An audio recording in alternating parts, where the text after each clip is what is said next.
박성민 목사의 매일 큐티 묵상입니다. 누가복음 3장 1절로 9절입니다.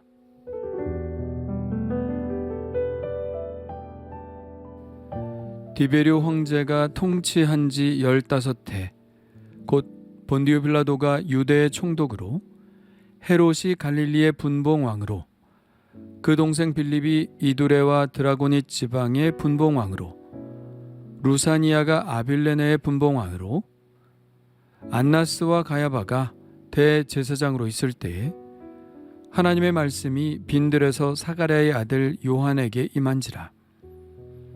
요한이 요단강 부근 근처에 와서 죄사함을 받게 하는 회개의 세례를 전파하니, 선지자 이사야의 책에 쓴 바 광야에서 외치는 자의 소리가 있어 이르되, 너희는 주의 길을 준비하라.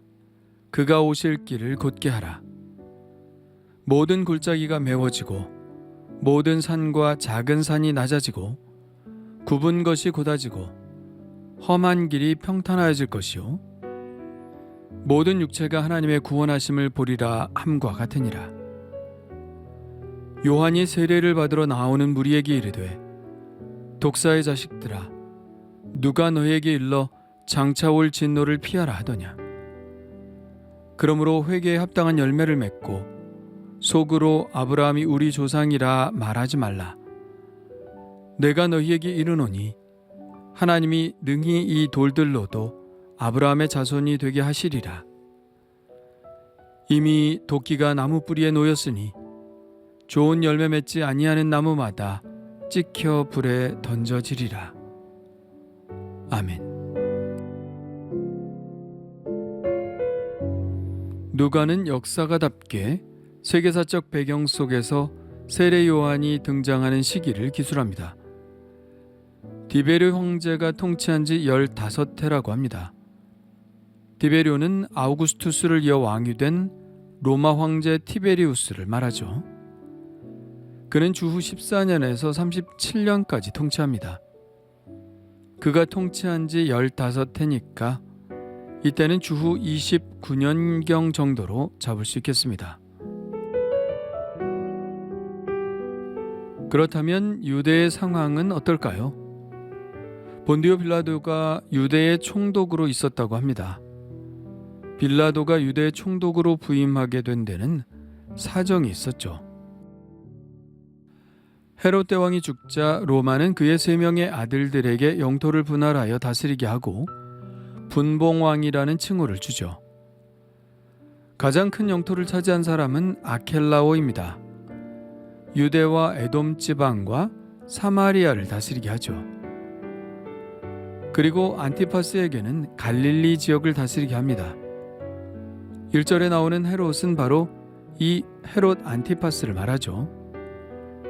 그리고 빌립에게는 이두레와 드라고니 지방의 분봉왕으로 임명합니다. 이어 루사니아가 아빌레네의 분봉왕으로 있었다고 쓰고 있는데요. 아빌레네는 엄밀한 의미에서 이스라엘 땅은 아닙니다. 다메섹에서 서북쪽에 있는 땅으로 로마에 속해 있던 지역이었습니다. 그리고 루사니아는 유대인도 아니었죠. 아마도 이스라엘과 인접한 곳이니 누가가 친절하게 기술해 놓은 것 같습니다. 그런데 1절에는 이 분봉왕 중에 빠진 사람이 있죠. 바로 아켈라오입니다. 아켈라오 대신에 빌라도가 그 지역의 총독으로 와 있는 것을 알 수 있습니다. 아켈라오는 어디 가고 빌라도가 그 위치를 차지하게 되었을까요? 아켈라오는 아버지 헤롯의 신임을 받아 유일한 후계자로 지명이 되었던 사람이기 때문에 로마도 그에게 가장 넓은 땅을 허락했습니다. 그러나 그는 잔인하기가 그의 아버지를 닮아서 유대인들이 소요를 일으켰을 때 무자비하게 진압하여 3,000명에 이르는 사람들을 잔인하게 학살하였습니다. 그의 악행에 분노한 유대와 사마리아 지도자들은 아켈라오의 악행을 황제 아우구스투스에게 상소하죠. 그래서 로마 황제는 아켈라오를 왕에서 면직시키고 추방한 후 이 지역을 로마 총독에게 맡깁니다. 이렇게 총독 제도가 생기고 이렇게 파견된 총독이 바로 빌라도인 것이죠. 그는 주후 26년부터 36년까지 10년간 유대 총독으로 있게 됩니다. 2절에는 안나스와 가야바가 대제사장으로 있을 때라고 했는데요. 대제사장은 본래 한 명이죠. 그런데 왜 두 명의 이름을 써놓은 것일까요? 안나스는 주 15년에 로마인들에 의해 대제사장직에서 물러났습니다. 그러나 이어서 그의 아들이 이어받았고 이어 또 그의 사위가 이어받았는데 그 사위의 이름이 바로 가야바인 것이죠. 그는 주 18년부터 37년까지 대제사장직을 수행합니다. 그렇기 때문에 안나스는 계속해서 대제사장과 같은 영향력을 행사했죠. 그래서 누가는 안나스의 이름도 함께 쓰고 있는 것이라고 볼 수 있습니다. 이 역사의 한복판에 등장한 것이 바로 세례 요한입니다. 그의 등장에 대해 누가는 이렇게 묘사하죠. 안나스와 가야바가 대제사장으로 있을 때에 하나님의 말씀이 빈들에서 사가랴의 아들 요한에게 임한지라. 이 구조는 평범한 것 같지만 그냥 지나칠 만한 구절은 아닙니다.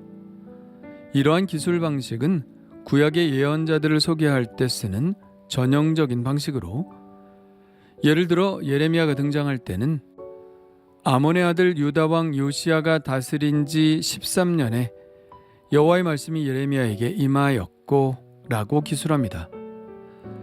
이로써 누가복음은 구약의 계보를 잇는 마지막 선지자로 세례 요한을 선지자의 계보 안에 끼워 넣고 있다는 사실을 알 수 있습니다.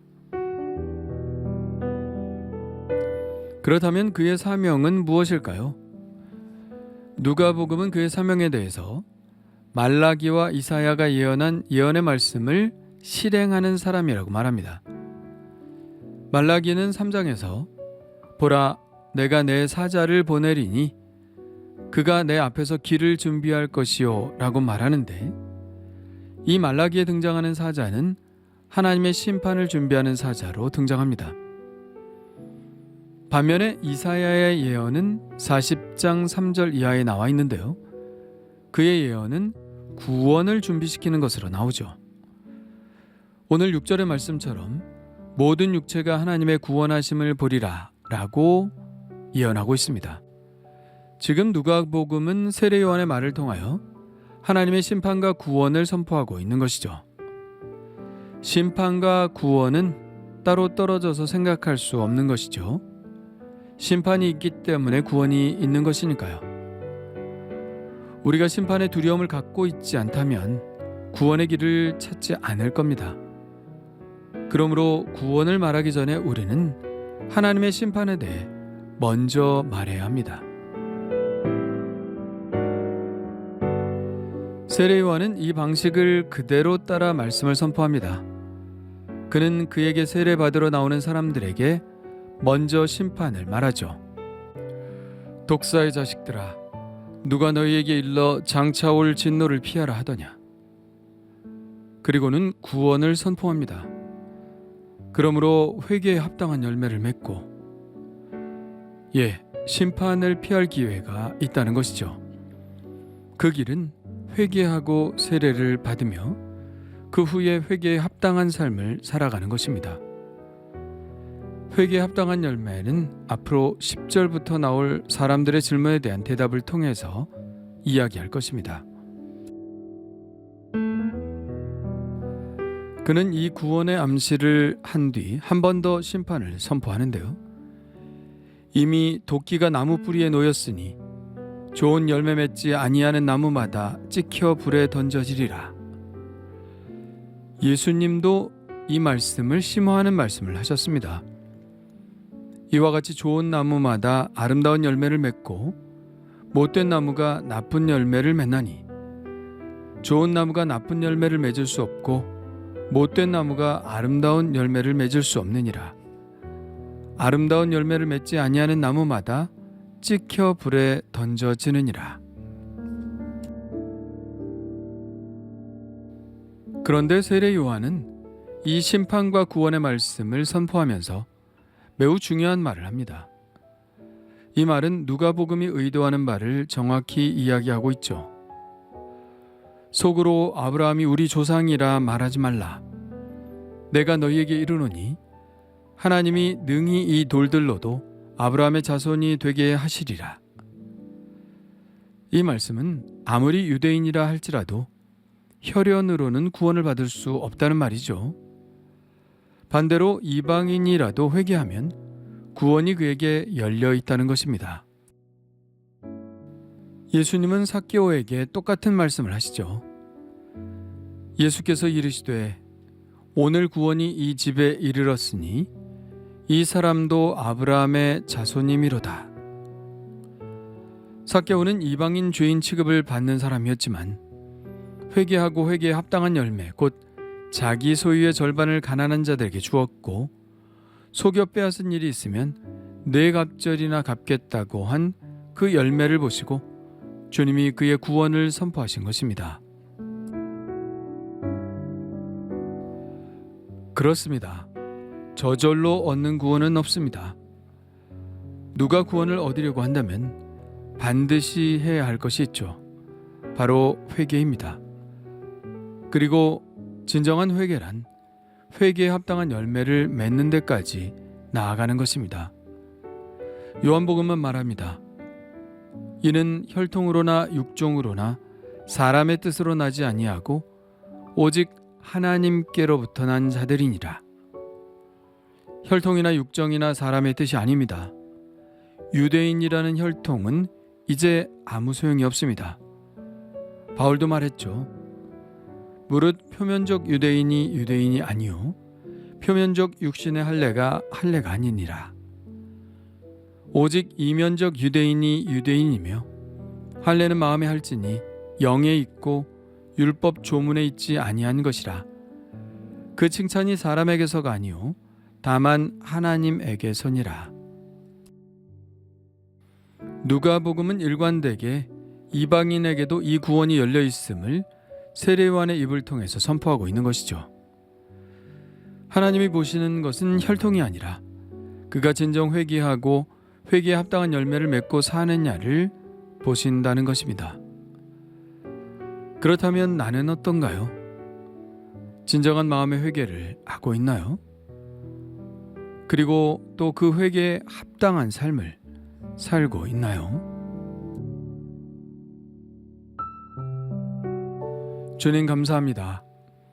오늘 세례 요한의 선포를 만나게 하시니 감사합니다. 내가 독사의 자식임을 깨닫게 하여 주옵소서. 내가 회개가 필요한 사람임을 깨닫게 하여 주옵소서. 심판대 앞에 섰을 때 나의 의로움으로 버틸 수 없다는 사실을 알게 하옵소서. 온전한 회개가 있게 하시고 그 회개에 합당한 열매를 맺으며 살게 도와 주옵소서. 예수님의 이름으로 기도합니다. 아멘.